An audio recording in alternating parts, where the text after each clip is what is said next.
আসসালামু আলাইকুম রহমতুল্লাহি ওয়া বারাকাতুহু। কাছের এবং দূরের দেশ ও প্রবাসের যারা আমাদের ভিডিওগুলো দেখছেন, আজকে 26শে সেপ্টেম্বর 2025 জুমার নামাজ পড়ার পরে মসজিদ থেকে বাইর হলাম। এগুলো মসজিদের হারাম শরীফের নতুন অংশ, খুব সুন্দর দৃশ্য। মসজিদে হারামের নতুন অংশ অত্যন্ত চমৎকার, অত্যন্ত সুন্দর একটা পরিকল্পিত হারাম শরীফের অংশ করেছে সৌদি গভর্নমেন্ট। দীর্ঘদিন সময় লেগেছে এটা কার্যক্রম শেষ করতে, এখনো শেষ হয়নি, এখনো চলমান কাজ ওই দেখা যায় দৃশ্যমান। তো প্রাক্তন হারাম শরীফের যে পরিমাণে জায়গা আছে তার চেয়ে দ্বিগুণ হাজির সংখ্যা, মুসল্লির সংখ্যা এই নতুন হারাম শরীফের ভিতরে এখন। তো আলহামদুলিল্লাহ, এত হাজির সংখ্যা হওয়ার পরেও আলহামদুলিল্লাহ প্রশস্ত জায়গা থাকার কারণে সব সংকলন হচ্ছে, কিন্তু পর্যায়ক্রমে রোডগুলি বন্ধ করে দিচ্ছে। প্রথম, দ্বিতীয়, তৃতীয়, চতুর্থ, পঞ্চম যে রোডগুলি সব বন্ধ করে দিচ্ছে। যখন লিমিট শেষ হয়ে যায় পুরাতন হারাম শরীফের, নতুনের দিকে দাবিত হয়, সেদিকে গেটগুলি খুলে দেয়। সকল হাজিরা স্বাচ্ছন্দ্যবোধভাবে এখানে নামাজ আদায় করতে পারেন। নামাজ পড়ে বাইর হয়ে জুমার নামাজে পরে আমরা হোটেলের দিকে রওনা হয়ে যাচ্ছি।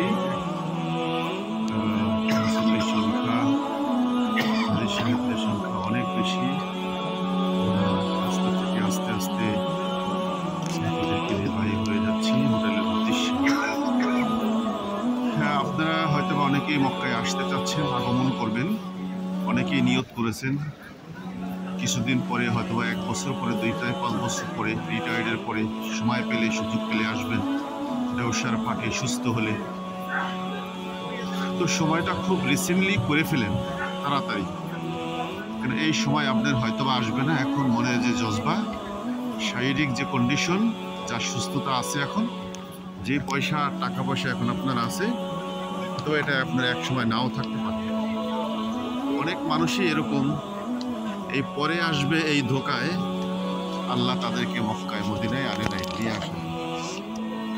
আপনাকে আমি আহ্বান জানাবো, আপনি এই ধোকায় না পড়ে আপনি চলে আসুন। আপনার এখনই সুযোগ, এখনই সময়। হারাম শরীফের অংশ, খুব সুন্দর দেখার দৃশ্য। আপনারা আসবেন, আপনারা আসেন, দেখেন, ইবাদত করেন।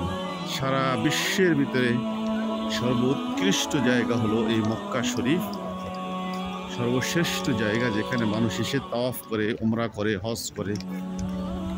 কাবা শরীফ, এখানে এসে 1 ওয়াক্ত নামাজ আদায় করলে আল্লাহ আমল নামায় 1 লক্ষ গুণ এর সওয়াব বৃদ্ধি করে দেন। সুবহানাল্লাহ। তাই আসুন, এখানে ইবাদত বন্দেগী করার একটা জায়গা, স্থান, দেখার মতো একটা স্থান, একটা জায়গা। আমি আপনাদেরকে শুধু ভিডিওগুলো দিয়ে থাকি আপনাদের দেখার জন্য। আমার অনেক হাজিরা বিভিন্ন জেলার রয়েছেন। আমাদের পিরিজপুর জেলায় আমাদের একটা অফিস রয়েছে, মিয়ারহাট এবং ইন্দারহাট, স্বরূপকাঠি, নেসারাবাদ স্বরূপকাঠি সরকারি কলেজের সংলগ্ন MA হাকিম প্লাজায় আমাদের গিয়াসউদ্দিন ট্যুরস অ্যান্ড ট্রাভেলস। ওই অফিস পরিচালনায় রয়েছেন হাফেজ মাওলানা নাসির উদ্দিন। আমাদের বরিশাল শহরে একটা জেলা পর্যায়ে একটা অফিস আছে, এটা হলো রূপাতলী হাউজিং এস্টেট, 6 নম্বর রোড, হাউজিং মসজিদ এর সংলগ্ন, একেবারে অত্যন্ত তানজিমুল উম্মাহ মাদ্রাসার সামনেই সুন্দর পরিবেশে একটা অফিস। এই অফিস পরিচালনার দায়িত্বে আছেন আমাদের জনাব ইকবাল হোসেন সাহেব। আপনারা সেখানে যোগাযোগ করতে পারবেন। আমাদের গাবতলীতে একটা অফিস রয়েছে, সেই অফিস পরিচালনার দায়িত্বে রয়েছেন আমাদের যেটা হেড অফিস। সমস্ত কার্যক্রম যেখান থেকে পরিচালিত হয়ে আসছে, সেই অফিস পরিচালনার দায়িত্ব রয়েছেন জনাব আলহাজ সাইদুর রহমান খান সাহেব। আপনারা সেখানেও যোগাযোগ করতে পারবেন। আমাদের মানিকগঞ্জ জেলা শহরে একটা অফিস রয়েছে, এই অফিস পরিচালনা করে থাকেন জনাব হাজী আনিসুর রহমান। জনাব হাজী আনিসুর রহমান এই আমাদের মানিকগঞ্জ জেলা অফিস কার্যালয় পরিচালনা করে থাকেন। আমাদের আরও একটা অফিস রয়েছে মানিকগঞ্জের সিংহের উপজেলায়, এই অফিস পরিচালনা করে থাকেন জনাব হাফেজ আবদুল্লাহ। আমাদের বিভিন্ন জেলায় অফিস রয়েছে, আপনারা সেই অফিসগুলি ভিজিট করতে পারেন। আসেন, দেখবেন, আমাদের ভিডিওগুলিও দেখবেন, আমাদের লাইভগুলি দেখবেন। হাজিদেরকে নিয়ে আমরা কোথায় কোথায় থাকি, করি, কীভাবে পরিচালনা করি হাজিদেরকে, সব আপনারা এর মাধ্যমে দেখতে পাবেন। আমাদের অগণিত অজস্র মুআল্লিম রয়েছে, যেই মুআল্লিমদের মাধ্যমে আমরা হজের কার্যক্রম, উমরার কার্যক্রম পরিচালনা করে থাকি, যারা দীর্ঘদিনের অভিজ্ঞতা। তাই আমাদের মুআল্লিমদের মাধ্যমেও যারা আমাদের নিয়োগপ্রাপ্ত বা যারা আমাদের মাধ্যমে কাজ করে থাকেন, এদের মাধ্যমে আমরা হজ এবং উমরার কার্যক্রম পরিচালনা করতে পারবেন। এখানে ফ্রি পানি দেওয়া হচ্ছে, ফ্রি পানি দেওয়া হচ্ছে। আলহামদুলিল্লাহ, যে যত পানি নিতে পারে ফ্রি পানি এখান থেকে খাওয়ার জন্য সেবাদানকারী লোকজন পানি দিচ্ছেন। প্রশাসনের গাড়ি রয়েছে এখানে। আলহামদুলিল্লাহ, সুন্দর সব কিছু পরিবেশ বান্ধব একটা এলাকা। আলহামদুলিল্লাহ, আমরা নামাজ পড়ে বাহির হয়ে হিরম শরীফের এরিয়া অনেক বড় এরিয়া, এখান থেকে বাহির হয়ে যাচ্ছি।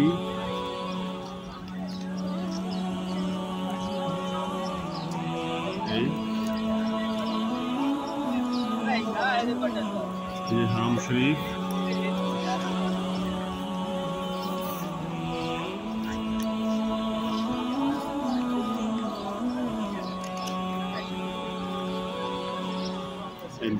দারাত তাওহীদ 5 স্টার হোটেল, হারাম শরীফের সাথে দারাত তাওহীদ, জাবালে ওমর, জাবালে ওমর রাদিয়াল্লাহু তাআলা আনহু বাড়ি, জাবালে ওমর, খুব সুন্দর। এটা হলো ইব্রাহিম খলিল রোড, যাচ্ছি ইব্রাহিম খলিল রোড দিয়ে হোটেলের দিকে।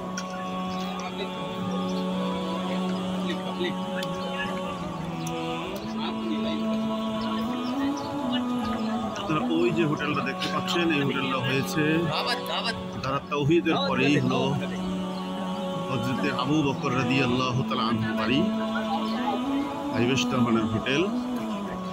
এর দোতলায় 3 তলায় নামাজের ব্যবস্থা রয়েছে, হেরেম শরীফের নামাজের অংশ হয় এখানে, এখানে নামাজ আদায় করেন।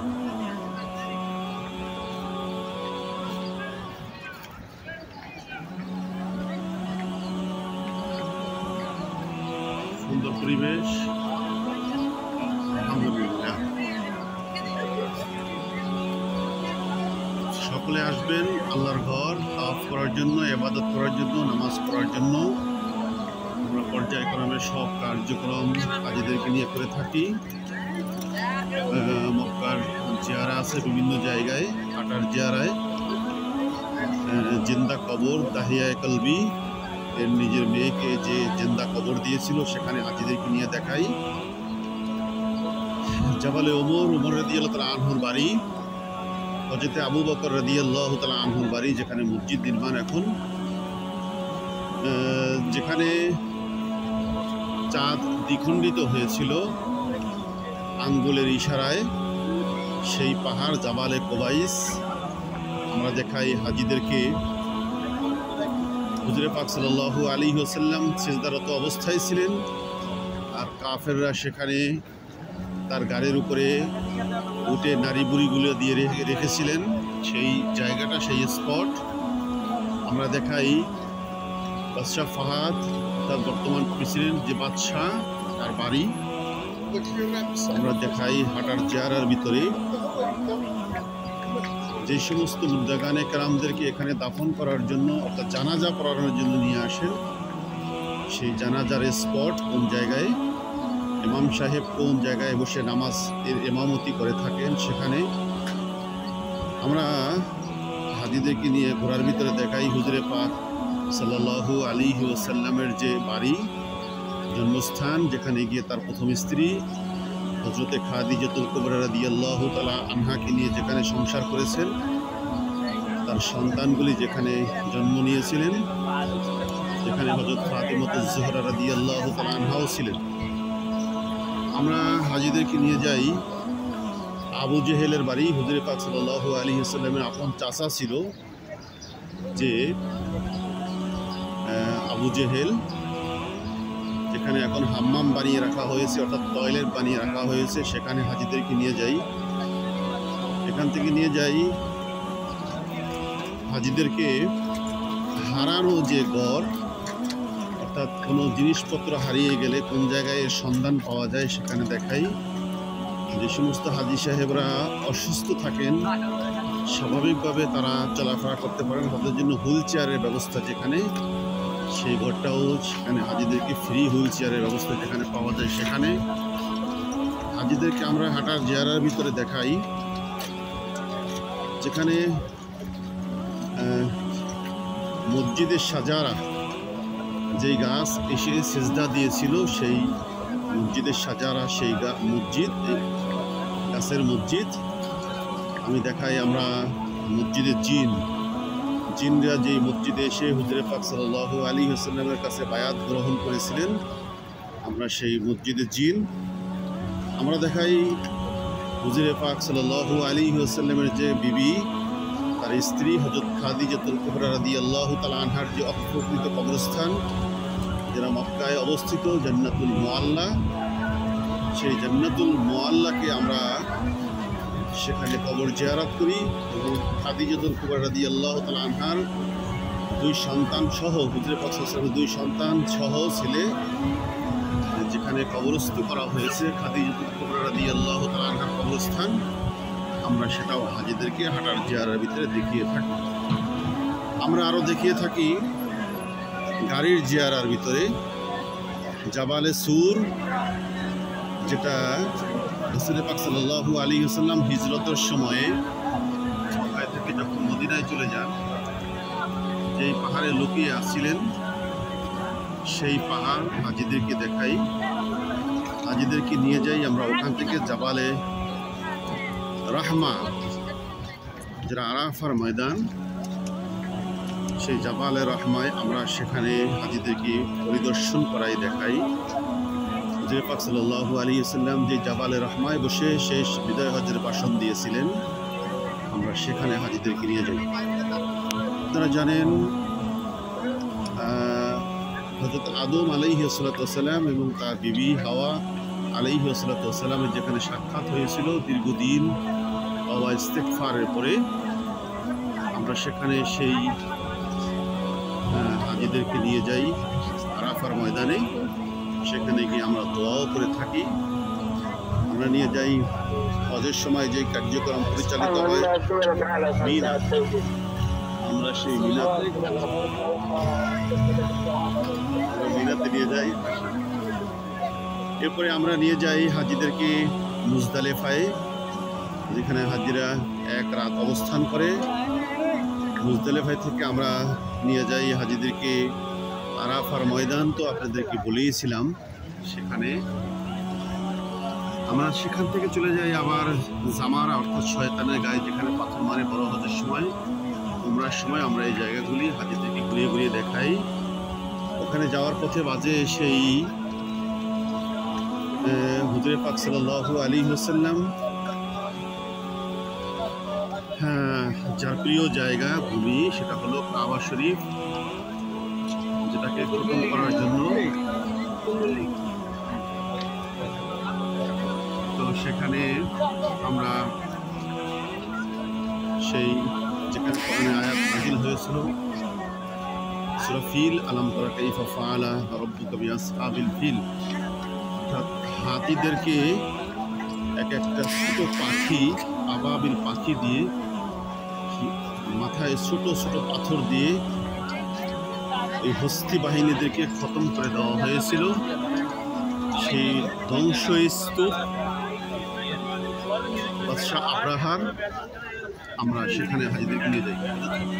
ইসমাইল আলাইহিস সালামকে যেখানে কোরবানি দেওয়া হয়েছিল সেই কোরবানির স্পটেও আমরা হাজিদেরকে নিয়ে যাই। আমরা হাজিদেরকে এই জায়গাগুলি ঘুরিয়ে ঘুরিয়ে দেখাই। আমরা ওখান থেকে নিয়ে যাই হাজিদেরকে জাবালে নূর, যেখানে যেই পাহাড়ে কোরআন নাজিল হয়েছিল সেই জাবালে নূর, সেই পাহাড়ের কাছে অনেকগুলি স্পট আমরা হাজিদেরকে ঘুরে ঘুরে মক্কায় দেখাই। এরপরে হাজিদের নিজ খরচে তায়েফ যায়, আবার সেখানে অনেকে চলে যান জেদ্দা আরব সাগর ঘোরার জন্য। অনেক অনেক জায়গা আমরা হাজিদের নিয়ে যাই। তায়েফ জিয়ারার ভিতরে অনেক কিছু জিয়ারা রয়েছে। তায়েফ জিয়ারার ভিতরে অনেক জিয়ারা রয়েছে। আমি আর একটা ভিডিওতে আপনাদেরকে তায়েফ জিয়ারার ভিতরে কি কি থাকবে আমি আপনাদেরকে সেটা উল্লেখ করবো ইনশাআল্লাহ। আসসালামু আলাইকুম।